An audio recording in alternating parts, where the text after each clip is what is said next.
everybody! So today I'm going to be bringing you on a tour of my room so that you can get to know me a little bit better and be a part of my cluttered little life. So get prepared for that college life because all of the stuff that I have in this room is either A, bought from a thrift store, B, dragged off the street, or C, I made myself. So I hope that you guys enjoy this video and I'm so excited to bring you along with me, so let's just get started. Bam! So for the start of the room tour, let's start with the front door, and the front door is gonna look a little ratchet when you see it, but just bear with me, okay? So this is the door to my room in all its broken, ratchet, bougie glory. And the stuff on my room, I know that it's like trash and looks horrendous, but it's all got emotional value, I swear. This is a sign that I made the first Halloween that I was here, and it's ripped now, but I keep it just because. It just says, "Sorry kids, but we have no candy." Why? Because we are broke art school kids. That's right, college will leave you very, very broke. Lose all hope now. See, it was just something motivational for the children. Okay, this Christmas card right here is not meant for us. The person that this got sent to doesn't live here anymore and hasn't lived here for years apparently, but this poor family doesn't know that. So whoever Jesse, Vero, Dylan, and Devin are, you know, thanks for the Christmas card. I love your kids, but I don't know you. I'm gonna keep you though. You're a nice little family. This broken napkin that definitely had a bottom half to it was a drawing that my dad did on a napkin. And it's just him saying that I am the art guru of my school, which is very untrue, by the way. So unbelievably untrue, but thank you, Daddy. This is from my high school, and it's just a sign for one of the studios that I found on the floor, and I was like, hey, look, it's on the floor, I can take it, it's for free now. So now that we're done with the front door, as you enter my room, this is what it looks like, hey! And you can definitely see Hazel right there. Say hi, Hazel. Hi, baby. Hey, baby. Should I do an outfit of the day to start this? Because I'm gonna feel really important if I do. So the top that I'm wearing says Young, Wild, and Free, and it's from Charlotte Russe. The shorts that I'm wearing are from Forever 21 and make me look fine as hell. The belt that I'm wearing is probably, I don't know. And the bralette is from Forever 21 too, as well as the necklace. And I'm just full of Forever 21. God, if anyone needed more brand support, I'm your girl. Oh. And my shoes are from Payless. Hey, hey, hey. So I guess we can start with this little night table over here. This night table is one of those things that I dragged off the street. Because when you have no real money, you know, I wanted a night table, but I didn't have money for a night table. So I went around the neighborhood seeing if anyone was giving away stuff, because people like to put things on their front lawn that they're giving away. And one of the things that someone had on their front lawn was this night table. And I was like, oh, it's fate. So I dragged it off the street, cleaned it up. It's still a little brokey, a little chippy, but it does the job. Behold the things on the night table. We have dead flowers, dead ass flowers. We have dusty nail polish. We have 3 candles that are almost dead that need to be replaced. And we have this little thing that I got at a thrift store. You are my love. We also have a picture of my grandfather and I because he passed away last summer, so I always keep this picture by my bedside. And we have my iPod alarm clock, which is so important for the use of my phone because look at this phone. Look at my phone. It is unbelievably broken as hell. It still works, but the thing is, not only does it have a cracked screen, but now the home button does not work. So I can't turn it on without putting it into some sort of like charging station or connecting it to a computer because it's fully charged. Like there's no problem with the battery. See, it's fully charged. It's just that you know how the home button is what you do when you just want to turn on the screen? Since it doesn't work, I have to connect it to a charging station, which is really, really bad. I'm not just gonna be able to run to a computer or an outlet before someone tries to get me so that I can call 911. There's gonna be no time for that, so as much as I love you, I need to get you fixed, or I need to get you replaced, or you just gotta go. One of the 3. Above the night table, I have a wall full of art that I have gotten everywhere from stuff that I've made myself or from the grad shows at my school. People usually put out little business cards and little art cards that they would want you to take so that you can remember their art. And these are all cards that I've taken from the grad show of student work. And these construction paper portraits I made of my dad. Well, these 2 are of my dad, And over there we have this giant poster that the Society of Illustrators sent me. This weird painting is something that I bought at a thrift store the first year that I was here, and I had to get it because it's just such a weird, tacky, cheesy painting. It's like airbrushed and horribly stenciled, and it just says, "Sisters are beautiful." And if you've ever seen like the live action version of The Jungle Book where that really fine ass Mowgli is just walking around with his abs and stuff, he is being taught how to say words in English, and one of the words that he has to say is "bears are beautiful," and he goes, "Bears are beautiful. So is you." This painting is what that reminds me of, is sisters are beautiful. And this is my bed. This is where I do my sleepy amongst some other things, but mostly the sleepy. And we got our pillows over here. One that I got from IKEA over there, one that I got from who knows where, and this little pillow right here. You know, I got this from ModCloth for 20 bucks, and it's a pretty small, itty bitty pillow. I mean, it's the size of my stuffed animal. And when I first got it in the mail, I looked at it and I was just like, is there more? Like, is there more pillow to you? Is there more? Come on, this is a ripoff. But it's actually turned out to be like the most useful pillow in the history of my life, because if I ever need, you know, just that extra neck support, this pillow is so perfect and beautiful for all of that extra neck support that you never thought you would need until you have this pillow. So don't worry, baby, I love you. I love you so much. I just had to lay down for a sec. But these are some throw blankets that I have. I'm only showing you one. I don't know why I said some, because only one is showing up on the camera. I have 3 throw blankets. One of them is underneath these 2, but I love sleeping under throw blankets when I make my bed, because the last thing I want when I make my bed, since it only happens like once every full moon, is to unmake it by sleeping under the covers. So what I do instead is I sleep on top of the covers, but I sleep underneath throw blankets so that the bed doesn't get messed up.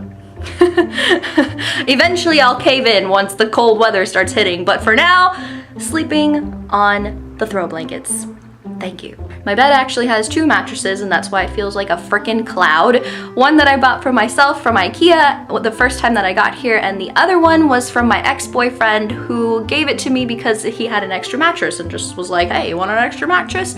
And then I have a $10 mattress topper from Anna's Linens. So when I sleep in my bed, it's like sleeping on a cotton ball, which is wonderful. When you look up at the ceiling of my room, you see these little glow-in-the-dark stars and glow-in-the-dark planets. I wish I had enough to cover the entire ceiling, but I don't. So at night, I just like looking at these glowing little stars and planets, and it feels like I'm sleeping under the stars. On my wall, I also have a letter that my grandfather wrote to me a few months before he died, and this is actually the only letter he ever wrote to me. We lived in the same city in Miami when I was growing up. It's just that once I moved out here, for some reason, once I conquered a few things at school that I was going through, he took it upon himself to write this really sweet letter and draw some strange little stick figures at the bottom. I don't know, since he passed away, I just want to keep this letter forever because it's just a great memory. Plus, don't you just love seeing old people's handwriting? It feels like something that they never do once they get old, just because all of your limbs start falling apart, but to see an old person actually write, it's like an antique relic. It's like finding a fossil in the middle of the desert. Underneath that, I have a collage that one of my friends made for me from high school. These were my best friends from high school, and I'm so glad that I still have this on my wall just because I love them. Even though I am horrible at contacting people, I swear on my life, these are my frickin' sisters. And over here next to all of that, I have photos of my parents. These are my parents now. This is what they look like. This is my daddy, and this is my mom. And this is what my dad looked like when he was young, before diabetes took over. But he's still a handsome little man now. That's me and my daddy when I was a baby. That's me and my parents when I was a baby. And just more of me and my parents when I was a baby. And that was my grandfather and I. Love you, Papucho. Over here we have I don't really know what this is kind of station. I guess it's a makeup station. We have some lipstick and thumbtacks, more lipstick, More lipstick! A really intense necklace from Forever 21. It feels like you're wearing 1,000 quarters on your neck when you wear this. Hi, baby. What? Oh, okay, yeah, you can interrupt. It's fine. Go ahead. And this is my jewelry stand. Now, before I actually got this jewelry stand over here sent from my mom, I didn't really have money to buy a jewelry stand because I had other things that I needed to spend the money on. So instead of buying a jewelry stand, I took 2 or 3 sticks from the outside world, brought them in, and just decided to hang my necklaces from there. Works great for me. And next to all of this, we have my bookshelf, which has a piece of mine that I did on top, and some stuffed animals that my dad gave me and someone from a very long time ago gave me. I also have my trinket box. Now in this bookshelf, I mostly just have art books. I have a few, you know, literature books out in my desk area in the living room. That's where I keep most of my literature books, but here is mostly where I keep my art books. I have a notebook here from my grandmother.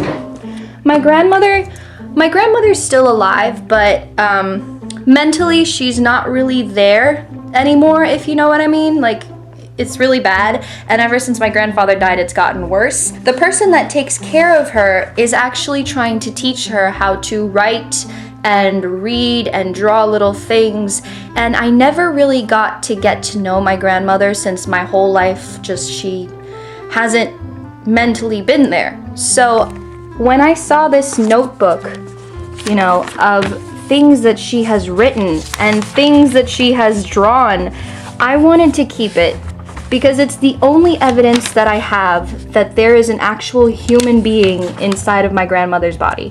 Like, everything that she has ever done, in my life at least, is nothing very personal.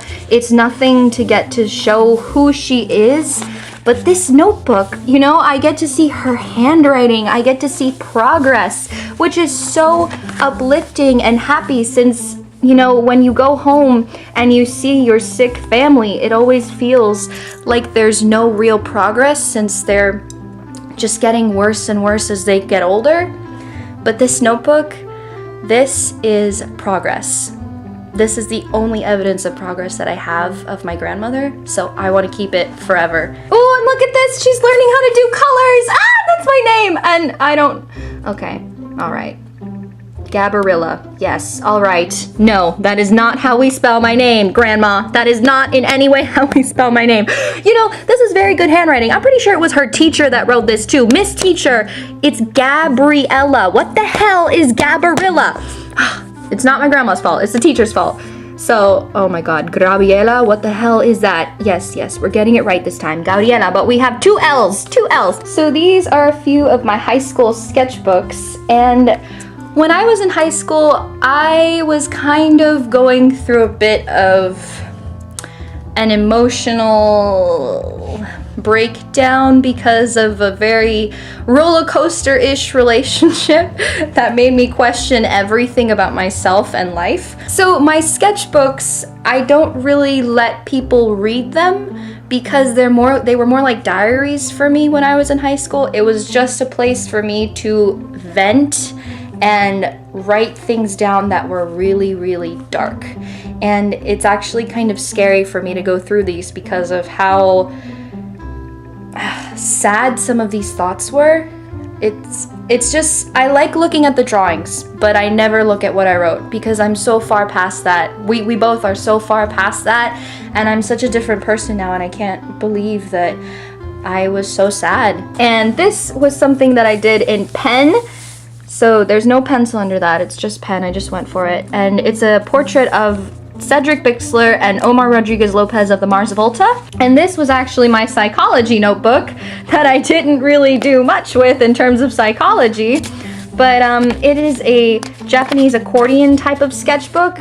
And the way that it works is that you can pull everything out like this. Oh! And so my entire sketchbook is spewed all over the floor. You can see everything. This is me again, hi! I tried to clean my mirror earlier, but I did it the wrong way, and now I wound up smudging it more than actually cleaning it. One of the last things that I want to show you is just the lights that I got from the kids section at IKEA. And this is my green light. And this is my red light.